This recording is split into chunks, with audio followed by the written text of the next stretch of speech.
Check me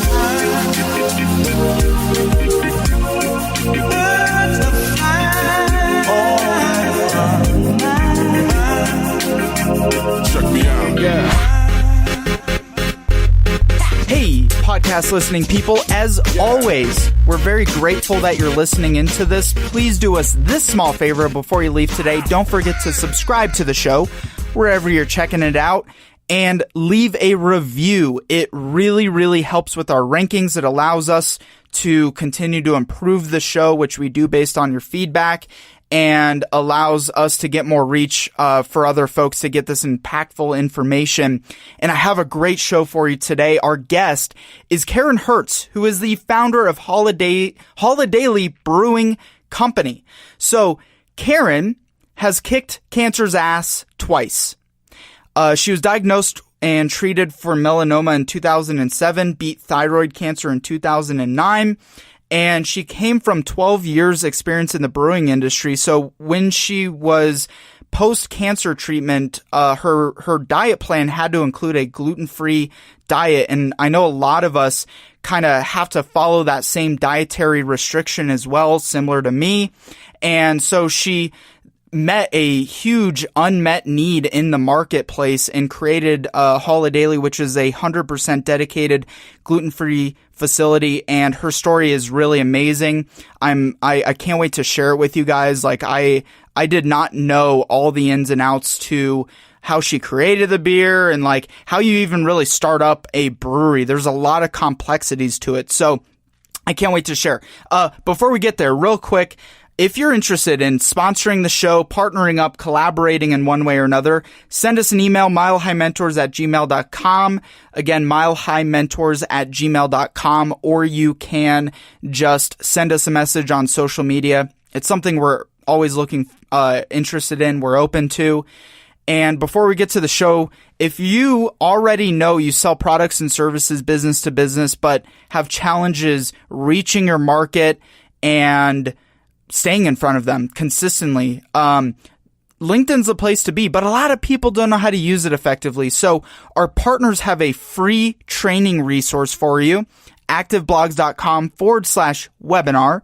And you can watch their free training, The Missing Links to LinkedIn Success, so that you can learn how to get more reach, impact your market using LinkedIn. Again, activeblogs.com/webinar. All right, guys, without further ado, please welcome Karen Hertz to the Mile High Mentors podcast.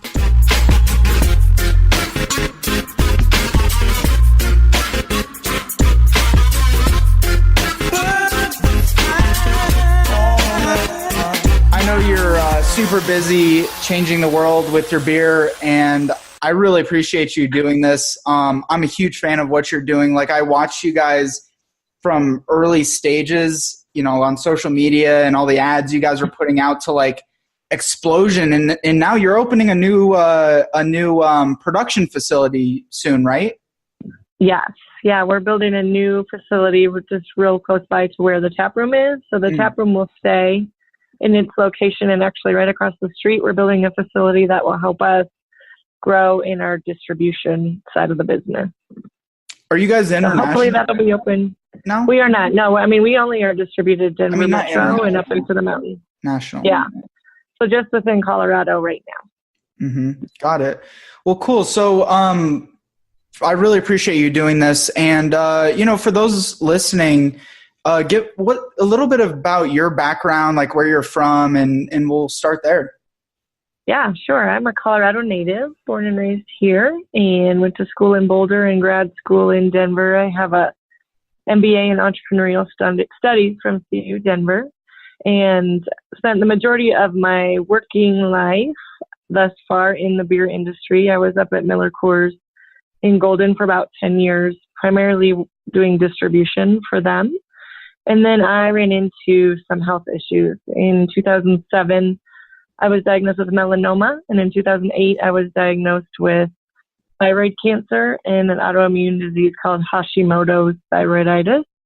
And treatment for lots of thyroid issues is cutting out gluten, one of them. So my thyroid was removed, and I had radiation treatment done, but in addition was told I need to eliminate gluten. And I felt like I could find replacements in a lot of foods or just not need a lot of foods that have gluten in them. But beer was one, especially at that time, that there were not a lot of gluten-free options, and the ones that were out, the quality of them was just not ideal, in my opinion. So how long ago was this again?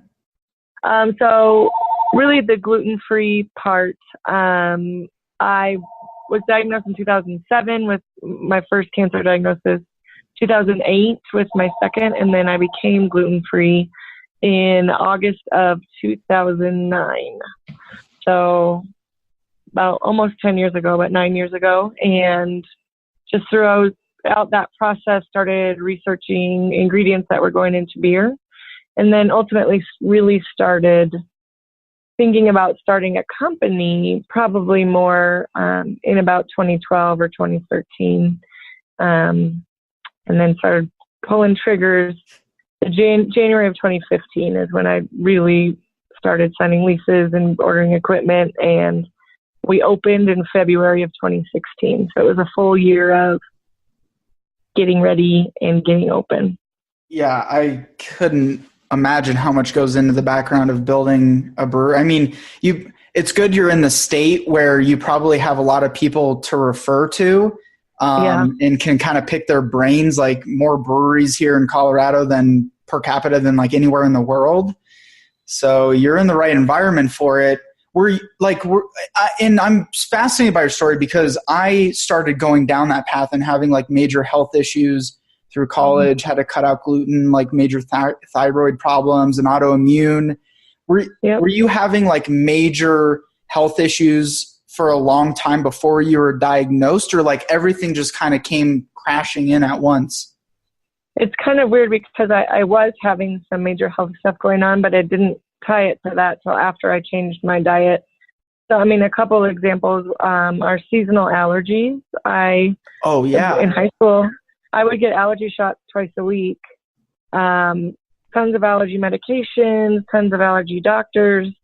And then after cutting gluten out of my diet, I don't even take any allergy medications anymore. So that was a lifelong thing that I battled and just thought it was what it was. But that has cleared up almost completely. And then skin issues like eczema. I had eczema growing up, and up until I cleared up my diet, and then that stuff disappeared too. So, there were a handful of things that I didn't tie at all to gluten until I cut it out, and then was like, wait a minute, I haven't taken an allergy pill in a year. And that, and my skin's cleared up. So there were just a number of things that were going on, but I hadn't tied it to my diet until after they went away. And autoimmune, like you were just like, even gluten or not, like you're probably easily inflamed by a lot of stuff. Like I feel for you so much. And I have so many friends that did you ever have any challenges? I didn't expect we go down this path, but do you have any challenges with like depression or anxiety and stuff like that when you're, reacting pretty heavily and before you were Not diagnosed? too bad. No, I mean, my biggest mental battle was just recovering from cancer treatment and wrapping my head around that. And, but it changed me in a good way, really. It made me live more consciously and make decisions really more with intention than I had before. So, before I probably would have thought of starting a company and thought it would be cool and was a good idea. Whereas after, it was like, no, life is short and I'm going to go do this. And I think I can really do it. And I think there's other people like me out there. So no, there's not this will be fun, this will be cool, what a great idea. It was like, nope, I'm doing it. It's do or die at that point. It's like... Yeah, exactly. You realize the fact that all of us, it's all going to end one of these days, and you don't know if it's tomorrow or in 50 years, but the fact of the matter is you don't get a second chance, and it just really drove me to make decisions that were more conscious and more focused and more goal driven than I had previously. Yeah, and now you probably weed out a lot of the bullshit and fluff in your life. Like you really have a clear vision. Again, like I'm just entrepreneur land. Like the business you started here with Holidaily is not an easy business to be in, and the amount of growth that you've put into this. And I mean, you started in 2016. We're just now entering 2019, and it's amazing. And so like it's testament to what focus can really bring to entrepreneurship, right? For sure. And, I learned in my degree program, they really talked about, to your point, focus or picking a niche. Like I am not going to be the legal specialist, the accountant, the marketing person, the can person, the grain person. I am the gluten-free beer person. And then I can get help in all those different areas. But really knowing what your niche is, how you're different than the other products that are out there, and just focusing on that one thing rather than trying to be everything. It was, let's pick this one thing and be the best at it. And I don't need to make any other kind of beer. I want to be the best gluten-free beer that's out there. So picking one thing and being the best at it was something we talked a lot in class about, and it helped guide me in terms of really staying focused. Were you already deeply passionate about beer? I mean, you were working at Coors, obviously, but were you like a heavy beer drinker at that time? Gosh, doesn't sound too good, but yes. Well, heavy beer, I mean, this isn't the Kavanaugh trial, so, No. State of times. And living in Colorado, it's such a big part of our community. It's a big part of our social environment. Like you said, so many breweries are around, and like as a celiac, your buddies want to go to the breweries and you're like, well, have fun. You don't really get to be a part of that. So just living in Colorado you're plugged into the beer industry already. But in my life, I am a big sports fan. So we go to Bronco games and see football games, and I love baseball games, and beer was tied to that for me. If we went to a tailgate party, I just want to have a beer, and I don't want wine and I don't want vodka. I just want to have a beer at the tailgate party. It's tied to that occasion for me. And so that being a big part of my social life, beer was a big part of my social life. We ski a lot too, après ski. That's tied to beer. I just am more of a beer drinker than any other spirit. And so, yeah, I've been passionate about it because it's part of my social life and part of the activities that I enjoy doing. And it's tied to that for me. Such a social it really is such a social thing. And like me, what I love about Holidaily is I have not had the experience of like, I can go to a bar and get vodka and like, drink wine anywhere, but having like that brewery, like all these different beers on tap, that was something I never got to experience. And I found a passion for it with Holidaily. So if you're listening to this and you like beer and you're celiac, or even if you're not, like I've brought multiple friends down there and they're like, holy shit, this stuff is really good. Right. Yeah, the goal with it wasn't to just make a mediocre gluten-free beer. Because there's plenty of them out there, right? There are. It really was, let's make a beer that is a great craft beer that happens to be gluten-free. But just really focusing on the combination of quality and safety. You can make a really safe gluten-free product that tastes terrible, or you can make a really great product, but it's not totally safe. So to find the intersection of those two things was really my goal from the beginning, so that you can come in, your friends are just as happy as you are to be here and enjoy the product, and everybody's safe. One thing that's happening that I hadn't expected is that we are being taken on by other breweries. So we're in about 35 other breweries outside of Holidaily in the Denver metro area. And the reason is they're realizing the power of a Connor in a group of people. If you guys are all going to go out somewhere, because Connor's the gluten-free one, in general, you get to pick where your group of friends is going to go. And if you guys all want to go to a brewery, you can say, oh, you know what? Yeah, let's go to Woods Boss downtown, or New Terrain out in Golden, or Liquid Mechanics up north, because they have a Holidaily beer that you can have, and then your 5 to 10 friends that are with you can drink the brewery's beer. But you guys wouldn't be there if they didn't have a gluten-free option. So it's really cool because on both sides of it, the consumers are loving it, but the other breweries are supporting us and saying, yeah, this is awesome because your product is bringing people to us that wouldn't be here otherwise. So it's just been a cool deal for, people with celiac can go to a handful of breweries now. They'll have a beer, their friends can go, and you get to plug into that part of the social scene that's so big in Colorado. So it's really cool. You mentioned like the intersection between what's good and like what's safe, and what do you mean by that? Can you explain that a little further? Yeah, I just think there are, products, and this isn't just beer products, this is any gluten-free product, and this, that there are products out there that are 100% gluten-free, but they taste terrible.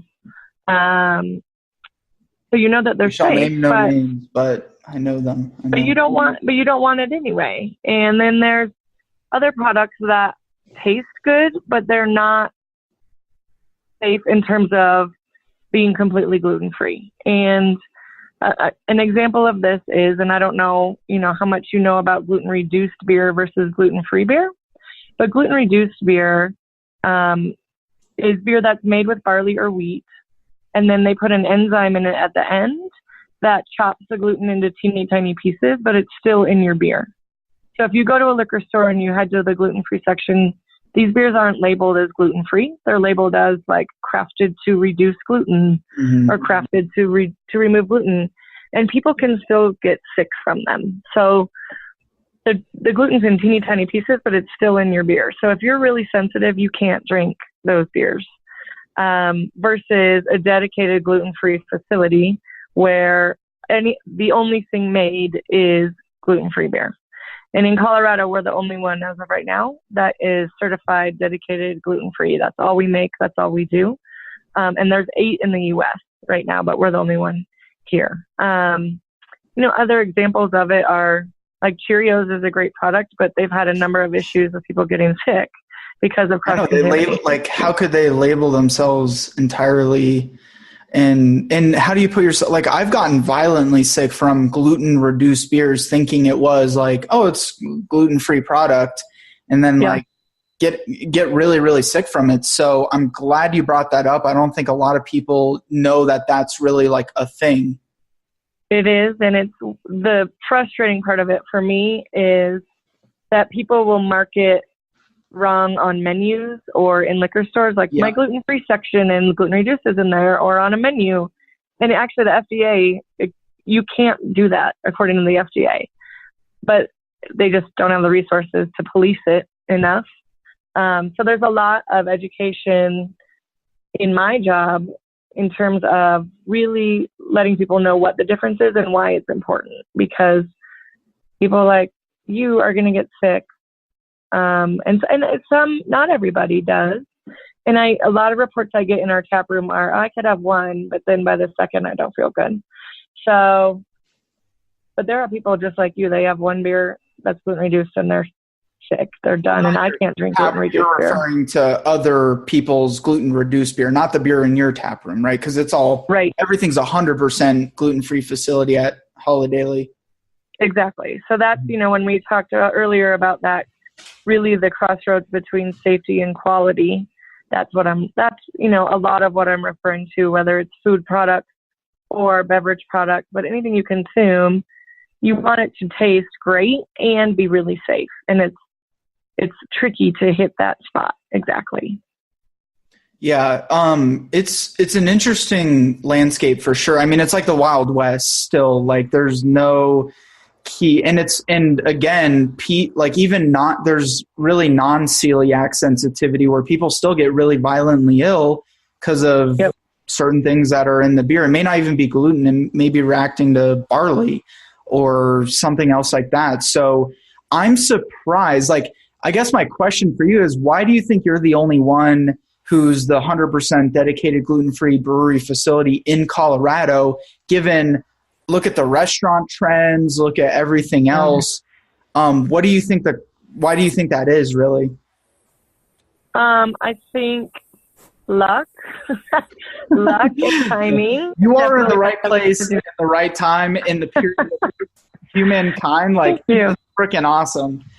Thanks. Yeah, no, yeah. I can't discount that. But, there's a couple of things. Starting a brewery is not cheap. And the equipment that it takes, you really have to have the ability to raise capital and understand that it's going to be it's a tough road for sure in the first 3 to 5 years. So that is one really, it's a barrier to entry for a lot of people, is the expense in terms of getting this kind of a business started.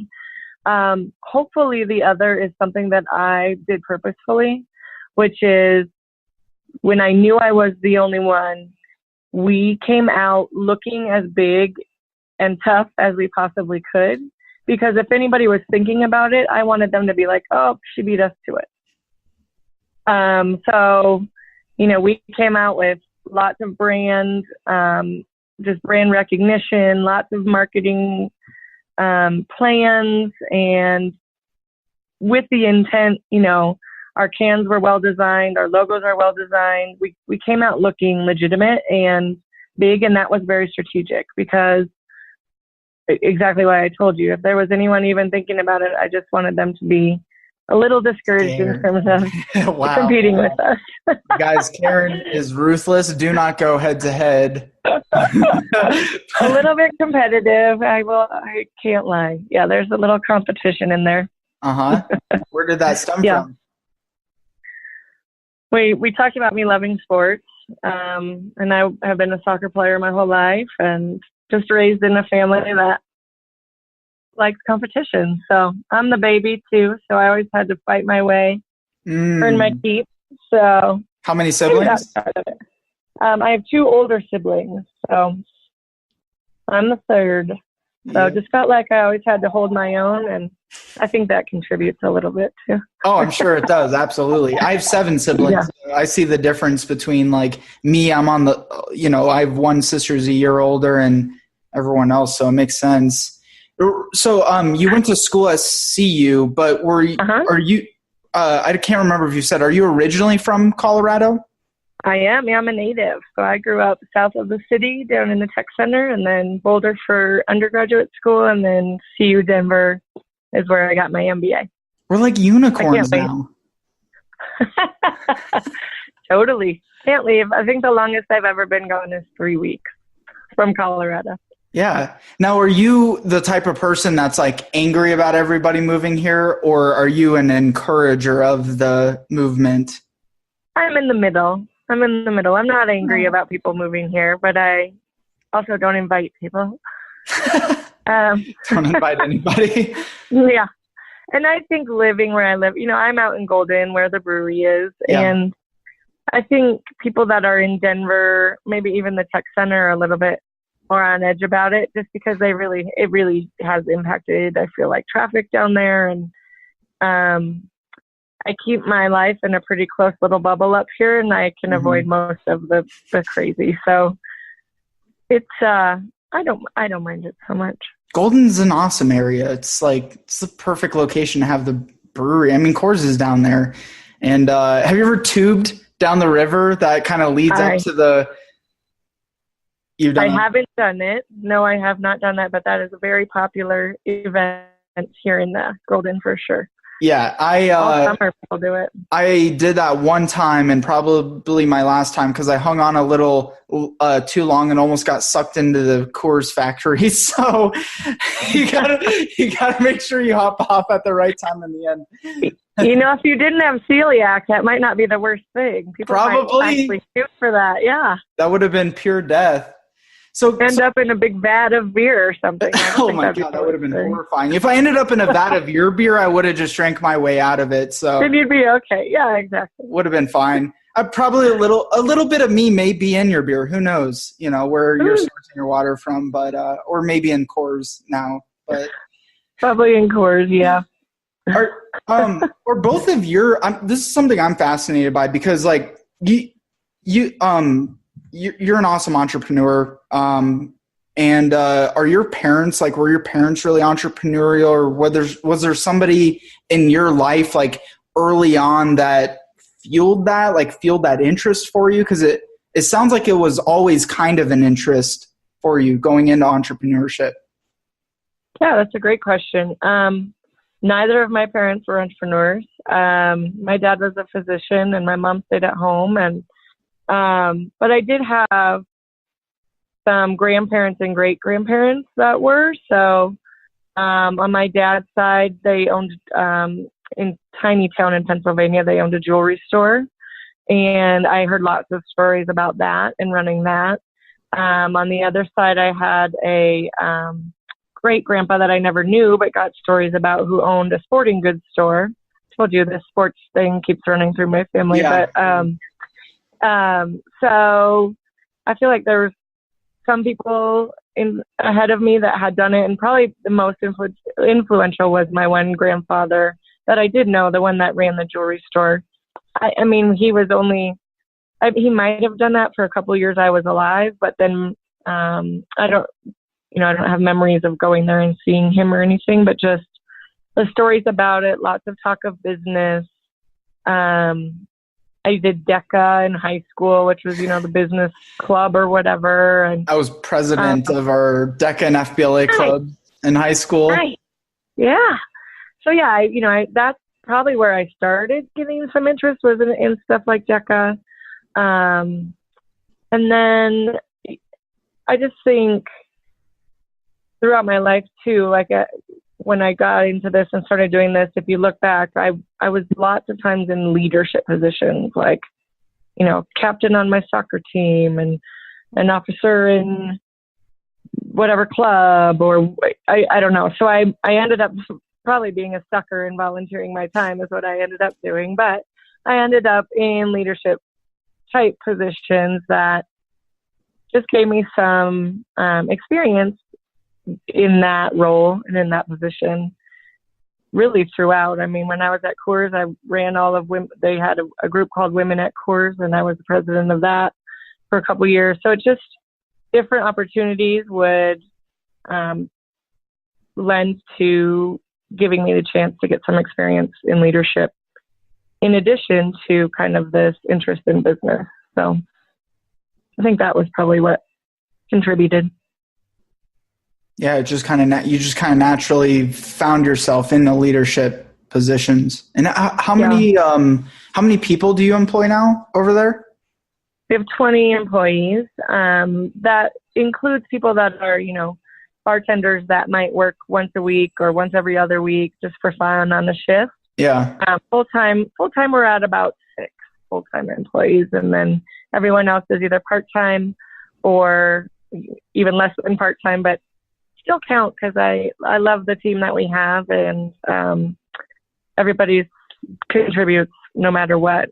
When you're behind the bar, even if it's for one shift, you're the face of all of us, and it's really important that we provide great service here. And we talk about it a lot. So yeah, and they have fun. If you go down there, everyone's having a good time and super friendly. Always, everyone behind the bar is always very friendly. So I can just, tell you that confidently. Thank you. Good to hear it. Good to hear. It's a happy place. It's cool.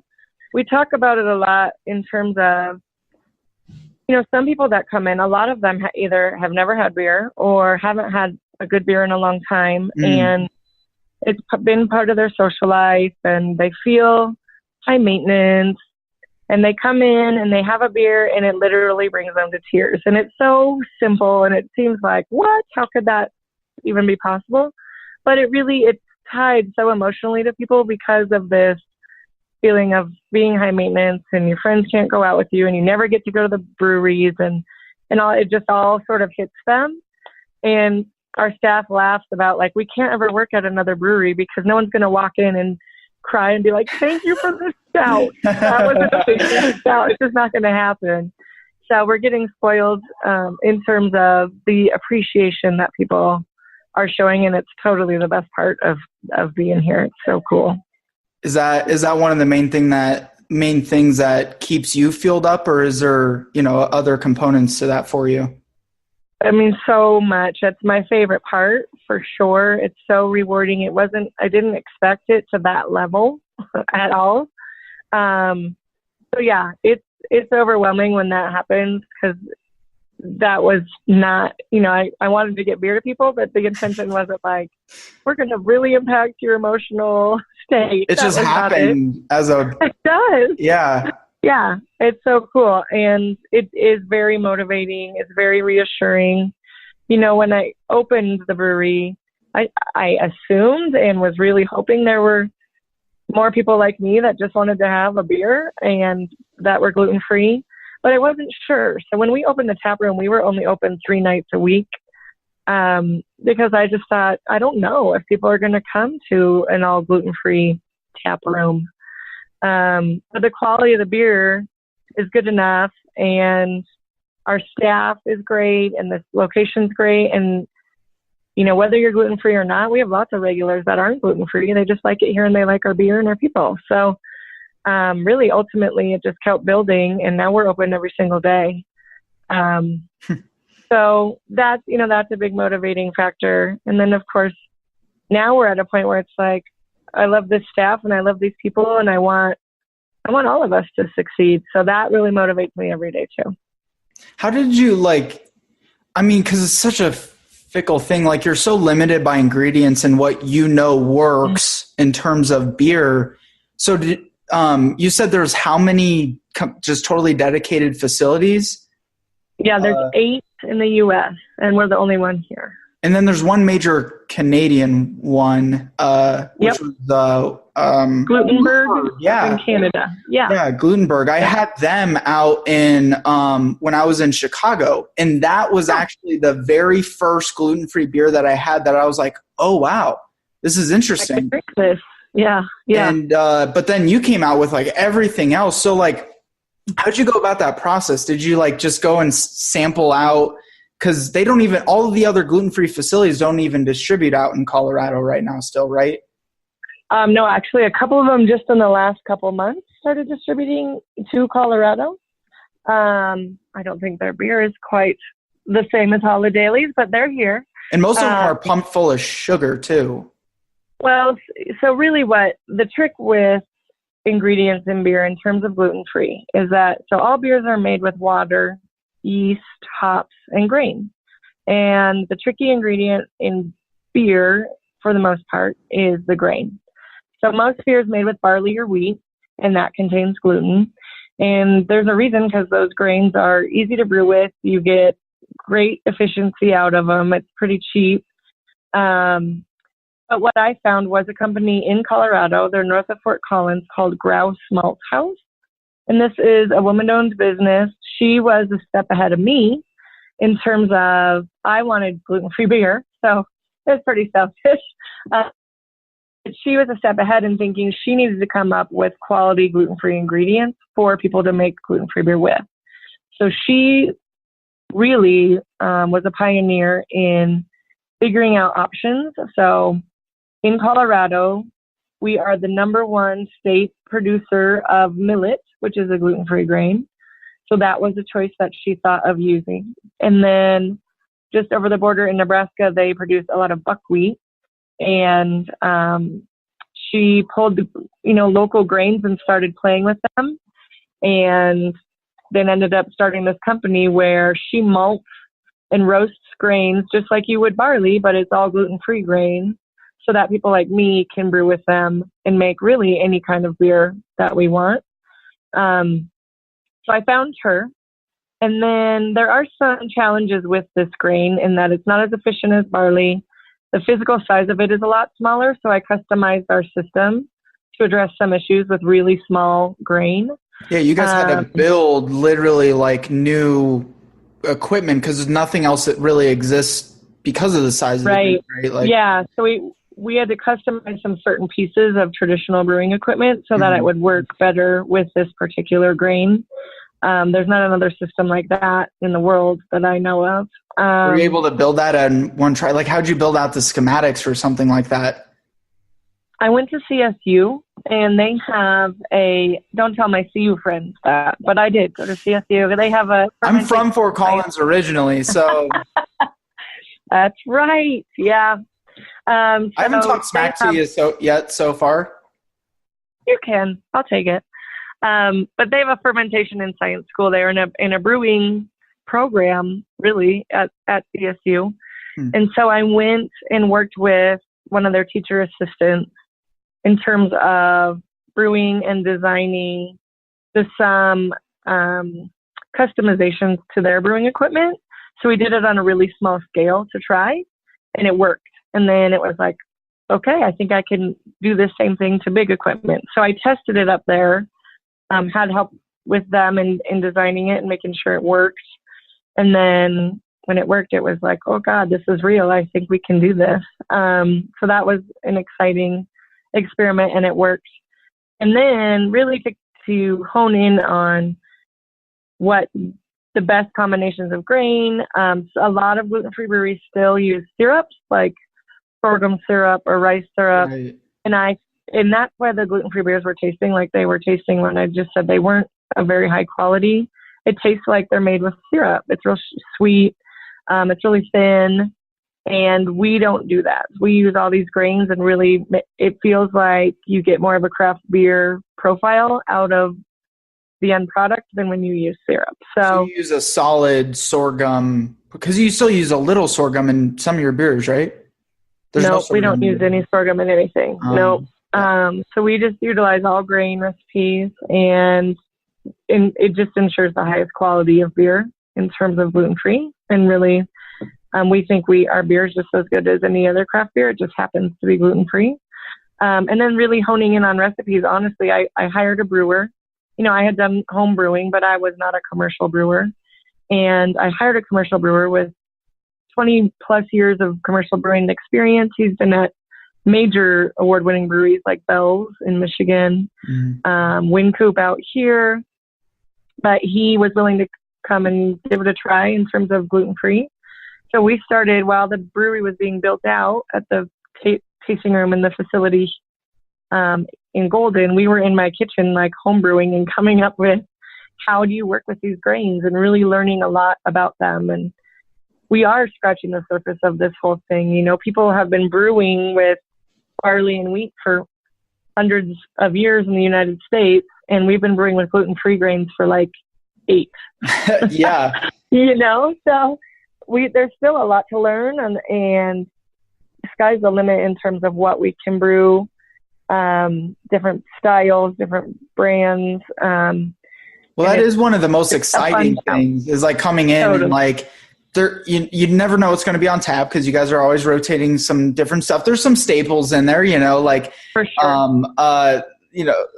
Your favorite blonde, obviously got to have that on tap all the time. There's been some outrageous ones in there that I love, and I can't remember some of the other names, but yeah, just having the diversity of it. And you're right, like not a lot of people have been able to have that experimentation and all that good stuff. So totally. And it's an interesting crowd, because craft beer in general is like crazy. Like Edelberry, like jalapeno and sausage, bacon.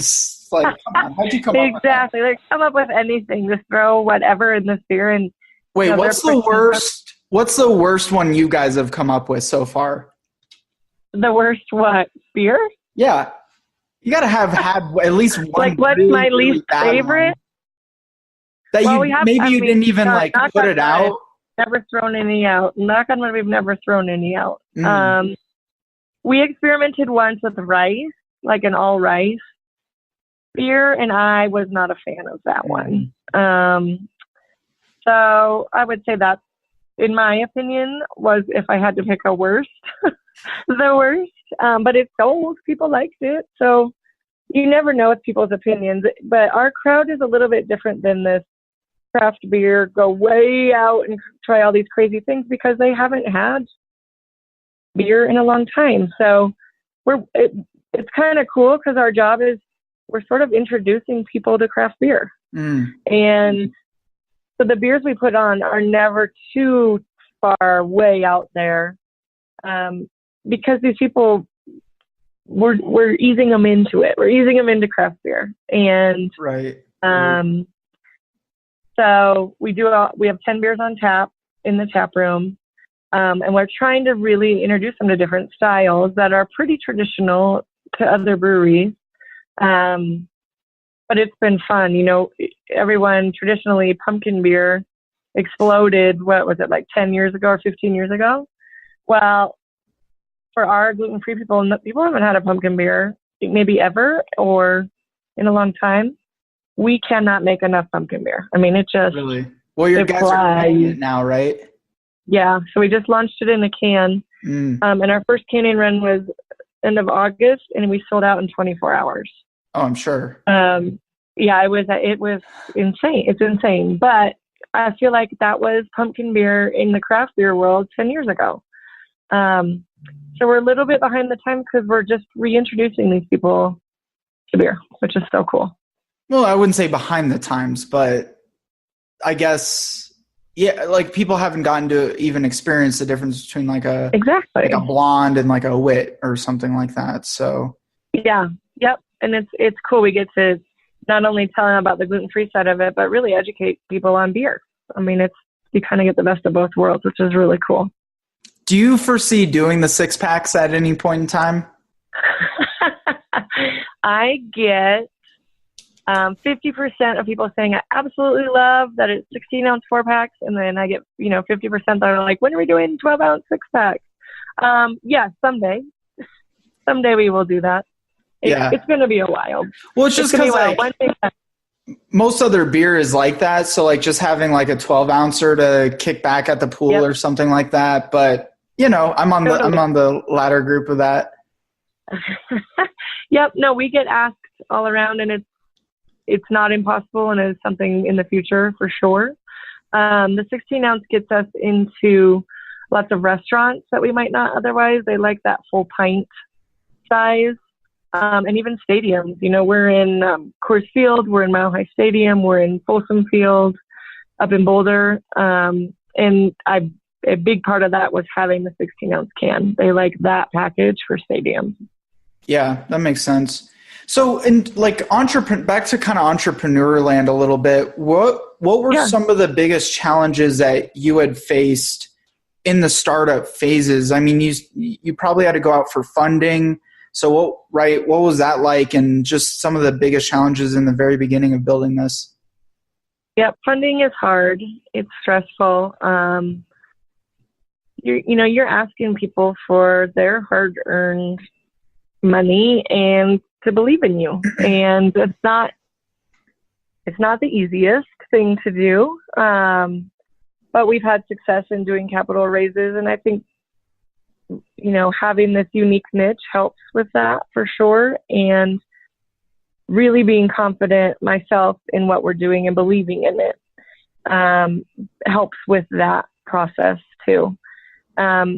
Also being a native and having a huge network here in terms of, people I went to elementary school with, high school with, college with, grad school with, I worked with, I've never left. So I have a big network to work with in terms of they may not be the people that can pitch in on a capital raise, but they know people. And utilizing those networks was key in getting me to some groups of people that had some money that believed in gluten-free or big foodie investors or whatever, but it was utilizing my network to get there. So that was a challenge, but that's especially how I did it. Proven here, right? Like it wasn't there wasn't something you can say we are the Bing of Bing, you know what I mean? Like, so you had to really do some sales hustle there. Yep. And making good products helps, because when you go to sell it, or whether it's, for a capital raise or even just selling it to an account, it has to be backed by the product. And a lot of times our product sells itself. Mm-hmm. People are like, oh my gosh, we need that. So that was key, was making a quality product in terms of all of that. I think the other biggest challenge for me is running a business where you don't do the core activity. So I'm not a commercial brewer. So you're really relying on other people to make your products, and you have somewhat control of that, but not really. So that really being able to manage that and deal with that emotionally and being like, okay with, our end product relies on the people that are making it, and I'm not that person. If you own a law firm or a accounting firm or a marketing firm or whatever, you do what you're offering. You're the one creating that product or that service. But in this case, I'm not the brewer making the actual beer. So that's a challenge. Just in terms of, you have to be able to motivate people to believe in your mission and believe in your vision and what you want to accomplish, and that are on the same page as you. And then it's all fine, but it's kind of a weird deal to run a business where you're not doing the core of it. Yeah, you're not actually like delivering out. I totally get what you're saying. And so like when you go to do funding, like you must have had to have already finalized product in your micro brewery, like your at home brewery, to get to people before you went to mass production, right? Right. Well, actually what I did, honestly, is I got a big loan to start and get us going. That I just pretty much backed with my whole life. And then once we were up and running and I had some proven sales just numbers. Sold your soul. Seriously, I mean, honestly, yeah. My kids will figure a way to go to college one way or another. I don't know. But really, it was a major risk and sacrifice, but it's a calculated risk because I really believed in what we were doing. But that's how I got us off the ground and got us open and running. And then once your sales start heading in the direction that we were, which is up, which is great, then it was easier to go get capital to help us grow.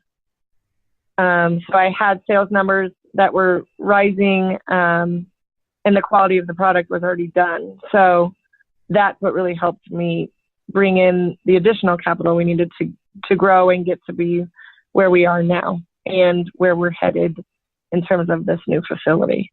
And where do you see yourself headed? Like, what is the big vision picture for you? In terms of this new facility, this facility is going to help us really, kind of how I talk about it, is get corner to corner within Colorado. This is our home state. I want to own this state in terms of gluten-free beer. So that's really the main focus for this.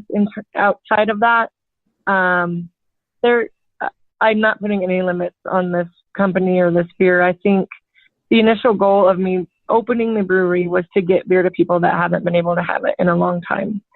So that's not defined by Colorado.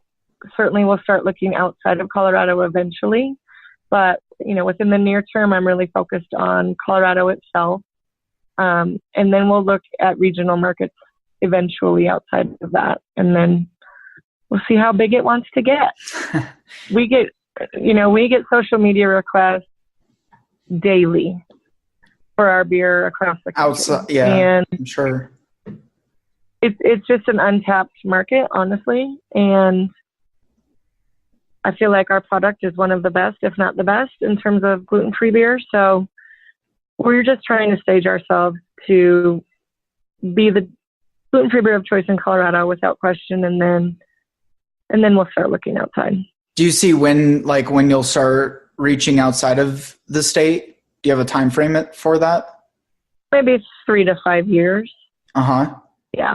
I bet you'll do it sooner. I bet you'll have to do it sooner. The amount of requests you guys are going to get. Honestly, guys, I've been drinking gluten-free beers for probably 6 years now, trying different gluten-free beers. Holidaily really does have a dominance on the market compared to anything else out there. So huge fan. Thank Karen, you. how can people get in contact with you or find you guys? Yep. So we have our website is www.holidailybrewing.com. We're on Facebook, Instagram, Twitter. If people want to reach out to us directly, the best way is usually via email at info@holidailybrewing.com. And our tap room is in Golden. We're at 801 Brickyard Circle in Golden. And if you want to buy packaged beer, we're in about 250 different liquor stores and restaurants throughout the Denver metro area, as far north as Fort Collins, south as Colorado Springs. We're in Steamboat, Vail, up in Summit County. For those of you guys who aren't familiar with getting access to beer, there's this thing on most breweries' websites called a beer locator. So you can go to Holidaily's website and find all their beer through there, right? Wherever you We have that. Yep, you can put your zip code in, and then it'll tell you any liquor stores that carry us nearby. Well, that's awesome. Yeah. And I'm super grateful for you doing this. I really do appreciate it. I'm excited to get this information out to people and see where you guys are in the next 12 months. Maybe we'll have to do another podcast then and see what you guys have progressed since then. I think you'll be trickling out of the state of Colorado sooner than you state. But guys, those of you listening, again, always really appreciate it. Don't forget to subscribe, leave a review before you leave today, and we'll see you on the other side.